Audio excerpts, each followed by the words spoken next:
Assalamualaikum warahmatullahi wabarakatuh, serta selamat siang Bapak Ibu sekalian. Mohon maaf mengganggu waktu Bapak Ibu sekalian. Bapak Ibu mungkin akhir-akhir ini mendengar atau merasakan sendiri adanya kenaikan biaya listrik yang gila-gilaan. Dari Ombudsman mengatakan di sebuah artikel bahwa beliau mendapat laporan dari masyarakat terjadi kenaikan biaya listrik yang gila-gilaan selama stay at home atau work from home atau selama adanya kebijakan pemerintah terkait dengan COVID-19 ini. Katanya terjadi lonjakan biaya listrik. Dan menurut analisa beliau, wah ini jangan-jangan direksi PLN atau orang-orang PLN bermain memanfaatkan situasi, menyelam ya sambil minum air, seperti itulah kira-kira. Mungkin analisa beliau ada benarnya, namun ada satu faktor yang secara umum tidak diketahui oleh masyarakat. Meskipun sebenarnya itu sudah saya sampaikan berkali-kali lewat Facebook dan WA ya, yaitu adanya listrik swasta yang memakai transmisinya PLN. Jadi begini Bapak Ibu sekalian, kelistrikan yang selama ini yang ada adalah saya gambarkan lewat ini helm dan juga helm sebagai pembangkitnya PLN yang hitam, pembangkitnya swasta yang kuning. Ini banyak banget, ada kuning, ada biru, ada coklat, banyak sekali. Kalau ini saya ambil satu aja. Kemudian transmisi saya ilustrasikan dengan botol-botol mineral ini, distribusi lebih kecil lagi. Kemudian yang merah ini adalah rumah kita, pabrik kita, hotel kita. Itu listrik selama ini dibangkitkan oleh pembangkitnya PLN yang warna hitam ini. Setelah dibangkitkan lewat pembangkit ini, kemudian disalurkan ke transmisi salurkan ke distribusi, kota-kota, kampung-kampung, dan masuklah ke rumah kita, hotel kita, pabrik kita yang merah ini. Itulah kelistrikan yang dilakukan oleh PLN selama ini. Nah, sekarang ini tiba-tiba banyak oknum pejabat atasannya PLN, pejabat menteri Menko atasannya PLN, ya, bukan menteri yang bukan atasnya PLN. Misalnya menteri agama, menteri pendidikan, nggak bisa itu intervensi. Tapi menteri Menko yang membawahi PLN bermain-main dengan investor, dengan independent power producer asing dan asing, pembangkit asing dan asing, bermain-main. Mengapa? Pembangkit swasta itu selalu memerlukan otoritas kekuasaan dari sang penguasa yang membawahi PLN. Karena apa? Karena pembangkit-pembangkit itu pembangkit swasta maksud saya, setelah membangun pembangkit di sini, dia akan menyalurkan listriknya itu ke sini, ke transmisinya PLN, ke distribusinya PLN, sekaligus merampok konsumennya PLN, pabrik, hotel, rumahnya konsumen yang sudah dibina oleh PLN bertahun-tahun. Seperti itu. Jadi maunya gampangan saja. Mestinya kalau yang benar swasta itu untuk menimbulkan persaingan sehat, dibangunlah pembangkit, tapi jangan ikut transmisi PLN. Harusnya bikin transmisi sendiri di sini. Nah, harusnya bikin transmisi sendiri di sini. Ya, pasang kabel-kabel transmisi di sini, pasang kabel distribusi di sini, ya. Pasang kabel distribusi di sini, pasang kabel distribusi di sini. Kemudian harusnya mereka juga mencari konsumen, jangan langsung memang konsumennya PLN yang sudah ada. Itu persaingan yang sehat. Kalau persaingan yang seperti itu terjadi, ya mereka pembangkit, transmisi, distribusinya juga milik investor itu sendiri, sampai ke sini retailnya pun nyari sendiri, bukan begal punyanya PLN yang ada. Ini akan terjadi suatu persaingan usaha antara PLN yang di sono dengan investor swasta yang ada di sini. Dua jalur, pembangkit, transmisi, distribusi, dan retail, dua jalur. Tapi yang terjadi nggak seperti itu. Jadi dari dulu ini asing dan asing itu menyewa oknum-oknum dalam negeri, bahkan itu pejabat yang menteri, bahkan waktu itu orang-orang PLN sendiri oknumnya teriak-teriak, wah iya ini PLN kok monopoli, ini harusnya jangan monopoli loh. Keputusan MK 2016 mengatakan bahwa silahkan BUMN lain selain PLN, ada BUMD, ada koperasi, ada swasta nasional, ada asing dan asing, silakan kalau mau membentuk kelistrikan, tetapi mereka harus dari pembangkit, kemudian transmisi, distribusi, itu harus bangun sampai ke sana, sampai ke ujung retail itu bangun sendiri. Yang terjadi enggak, mereka nggak mau membangun seperti itu, langsung aja maunya ini langsung nyambung ke sana, nih ke sini. Wow. Jadi dari pembangkit numpang transmisinya PLN, numpang kabel-kabelnya PLN. Mereka nggak mau bikin tower-tower, nggak mau pasang kabel sendiri. Maunya ya pokoknya bikin pembangkit doang, namanya IPP, Independent Power Producer.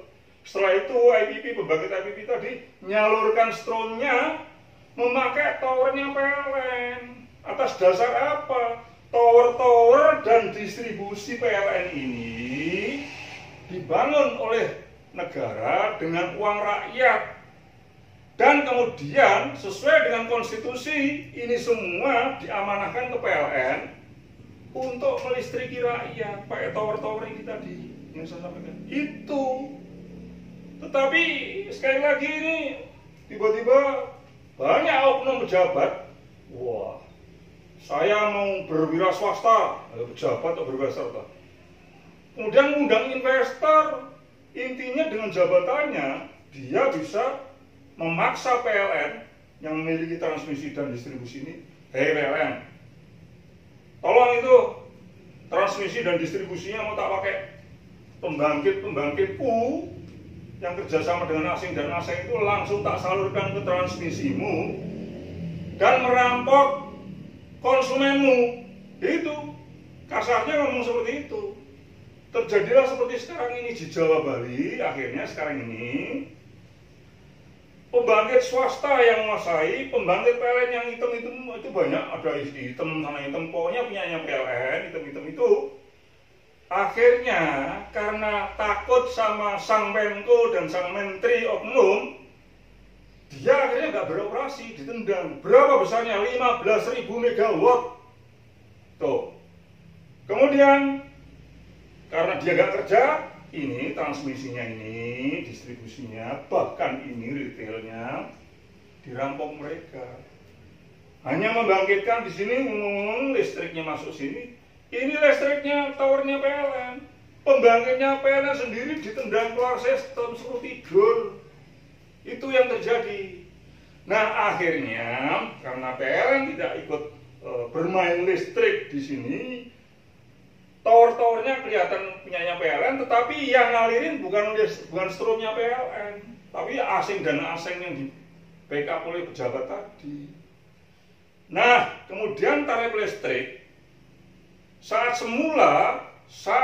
dibangkitkan oleh PLN, towernya PLN, retailnya pun masih retail PLN, maka kemudian direksi PLN menentukan peraturan tarif SK tarif. Ada R1, R2, R3, S1 dan seterusnya, komersial, non-komersial. Dengan SK bisa, karena dari pembangkit, transmisi, distribusi, sampai retail, semuanya PLN. Itu bisa diatur dengan SK. Tetapi kalau kemudian PLN-nya sendiri, listriknya dari pembangkit, PLN-nya cuma tower-towernya doang yang dipakai, dan di sini retailnya pun sudah dijual oleh oknum direktur utama saat itu. Ini sudah swasta nih retailnya. Maka tarif listrik di sini PLN tidak bisa intervensi, tidak bisa bikin SK. Kalau bikin SK pun bisa, tapi nggak akan dipakai.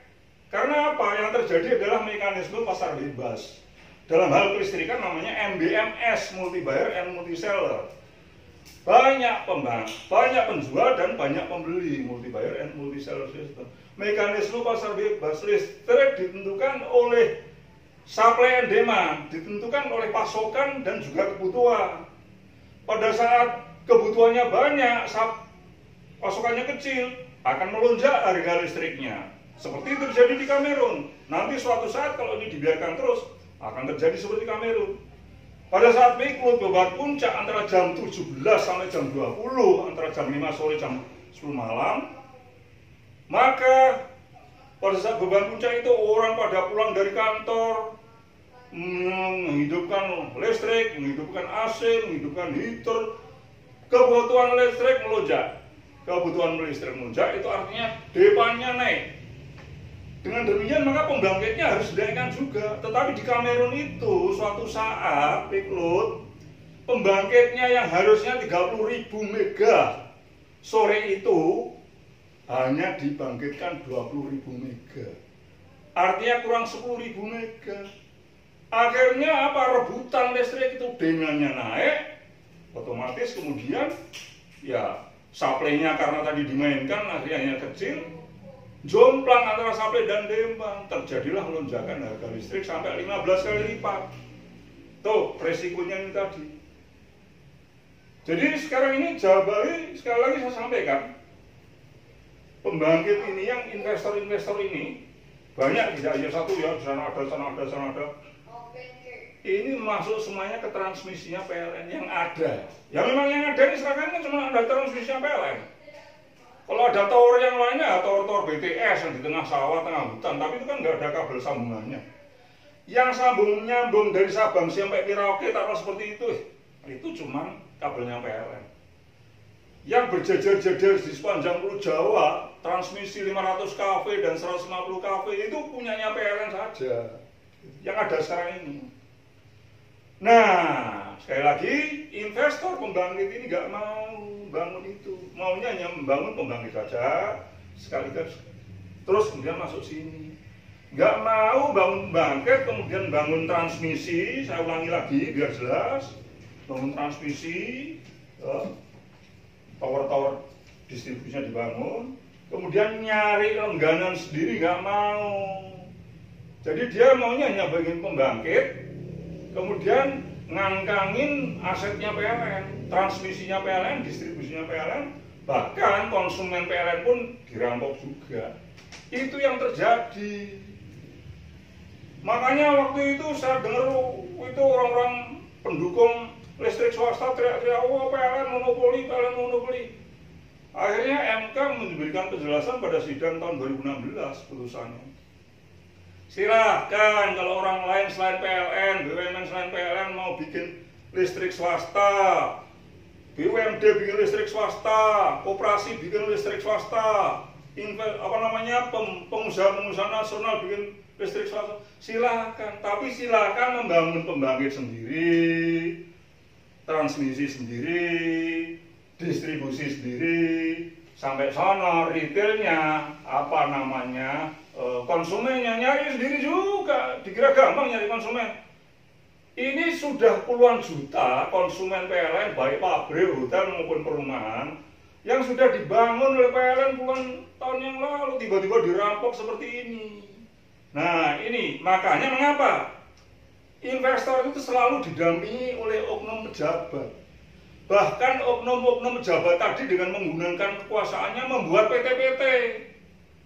Macam-macam lah PT apa dan sebagainya. Tetapi intinya dia itu dengan PT-PT itu dan juga kerjasama dengan investor asing dan asing tadi bisa menggunakan transmisinya PLN. Nah, kalau dia nggak punya jabatan, berarti dia tidak bisa menggunakan kekuasaannya. Seperti itu. Jadi ini yang kira-kira saya sampaikan, nanti bisa disambung untuk yang lebih detail lagi. Assalamualaikum warahmatullahi wabarakatuh.